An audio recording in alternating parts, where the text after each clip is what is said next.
Sobaan himatamteetta. Kan koo maaliidha falli jettee of gaafatteetta. Fagoo deemuuf aggaamtee gufattee dhaabbatteetta. Mogoleen kee silaafee ofirra gatteesseetta. Gochaa kan kee hin taanetti sobaan himatamteetta. Gara laafina malee sirratti dubbatamee karaa atiin eegneen waa'een kee subatame wanta eeggatte dhabdee faallaa isaa argatteetta. Dhugaan kee haqaaqamee sobaan himatamteetta. Meeshaa waraanaa jabaan arrabni siif qaramee gaarummaan kee dhokatee dukkannitti marame eeboo arraba namaan garmalee gubatteetta. Dhugaan kee awwaalamee sobaan himatamteetta. Kanaan miidhamte taanaan mee gorsa koo caqasi. Lafee keessa waraanus arrabni akka maqasi. Yonnaa lola baay'isas diinni jijjiiree toofta. Wanta si gorsu qabaa mee dhaggeeffadhu goofta. Seenaa Yesuus yaadadhu gaarummaan ni raawwate. Faallaa waan godhe kanaa namootarraa argate. Ati akka isaa miti dogoggora hedduu uumta. Gaarii sitti fakkaates balaa keessa obbuufta. Wanta tokkoon sitti maamee tarii na dhageessa. Atumtoof madaali dogoggoruu dandeessa.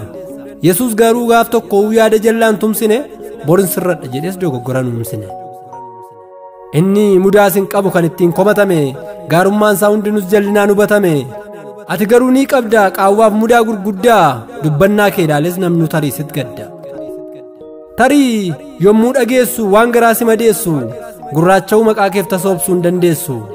Dhiiga gooftaan bitamte ati kan ofii kee miti. Kanaaf tasgabbii godhuu yaada kee gooftaaf biti. Sobaan himatamuun yeroof dhoqqeessitti diba. Garuu amala kee immoo balleessuun isa dhiba. Qararrabaan waadamtee foonni kee yoo salphate qaraaniyotu yaadadhu gooftaa sasiif dhiphate. Arraba darbuuf jettee gantummaatti harkan laatin adaraas sirka jira imaanaa gooftaan nyaatin kan maqaa kee balleesse orma yoo ta'es fira dhugaa kee kan mul'isu teessoo samiirra jira. Maqaan qabne argachuun Kiristoos nuuf fakkeenya. Xoofoo kanaan olii iyyuu dhamdhamachuu dandeenya. Egaa cimee ittiin fufu hundeen sobaa jabaate gooftaanis sobdootumaan maqaan jirre qabaate. Tarii kun yeroo sirratti ta'u haaraa sitti fakkaate ijaan baafadha jettee akka ormootaa yoo kaate warra si ammeessirra humaanuu hin wayyitu isa dhugaan sitti maa akkasiin hin fayyitu. Ijaa baafannaan kaatee lubbuu miidhuu kee mannaa balleessaa tokko malee miidhami bonaaf gan ba'aa humna keen oliin qormaanni sitti hin dhufu wallaansoon heddummatus barootaan ittiin fufu. Haala kanaan miidhamtee ati yeroo halooftu qooda dheekkamsaaf aariin maqaa namootaa dhooftu. Mee Yesuusii yaadadhu cubbuu wajjin si baate foolii kee ajeeffatee sin baqanneem raawwate. Waa'ee kee oduun sobaa akka faca'u beeki ati garuu gab jedhi gorsa Yesuusiin eegi. Qarree arraba sobaa yonnaa si miidhes qaamaa ibidda akkasii beeki callisuu keetiin dhaama. Jiruun kee yoo fakkaates akka moofaa abaarsa bobaa arraba biddaa gooftaatu sirraa dhaamsa. Galmeen sobaan saaqame bulee yommuu banamu dhugaan ifatti baate sobni garuu hin argamu. Har'aa sobni wal tumsee yonnaa nu miidhes dhagnaa hanga lafarra turruttamaan wallaansoo qabna. Dubbii namootaatiin garaatu nu mada'a. Wanta obsa keenya qorsu nu mudachuu danda'a. Waraansa keenya mara Kiristoositti obsina. Yoo akkas ta'e malee bor maal nama gorsina. Tarii yonnaa barbaanne boriif ija naqachuu gorsa gooftaan nuuf laatu mee haa dhiisnu dagachuu.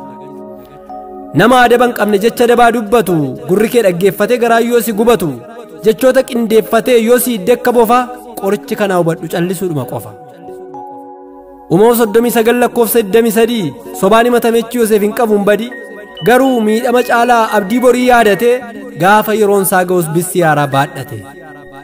Waan hin qabne naddeeffame Yoosef Yoosiin imaana dhugaan isaa dhookatee hin hafne hirrinni diinagdeedhaa fi hojiidhaan tuffatamuun raajota booddeen deebisne.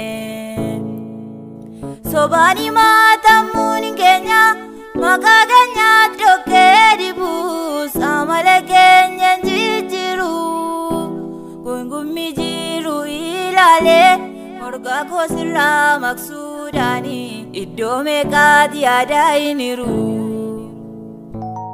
Deebii jallaa deebisuun nun taasisu qarooma silas muka firii qabutti darbannaatu danooma. Gooftaan wanta galmeessuuf hojii nama hundumaa hojii isaa keessan lixin isatu baasaa guma. Diinni dirree wallaansoo malee kan mo'ichaan argatu darbannaa yoo jiraates galaanichis hin nyaatu. Gargar baasuuf in dhufa Yesuus fudhatee afarsaa balaa sitti aggaamamus harka isaatiin dabarsa. Warqummaa warqee hubachuu fi ibidda barbaachisa. Kana faarsaa yoo ibsu jaal girmaa'ee baay'isa. Walalootti qopheessee yeedaloodhaan qindeessee qorumsa nama waaqaa akkas jechuun barreesse. shaakala waggaa kuma ja'aatiin inni qaroome arrayyuu taanaan hojjechaa jira karaa ammayyoome namni seeraa gooftaatiif hinaafuu yeroo dhaalatu amala waaqaa keessatti argina dinni hin jaallatu itti jijjiira lola dhookataaf ijaan mul'atu ammamtu beekaa aarsaa wangeelli nama gaafatu namni waaqayyoo qormaata hin dhabu of amansiisi humna amantii kee kadhannaan cimsi lola barsiisi namni waaqayyoo qormaata hin dhabu of amansiisi humna amantii kee qorannaan cimsi lola barsiisi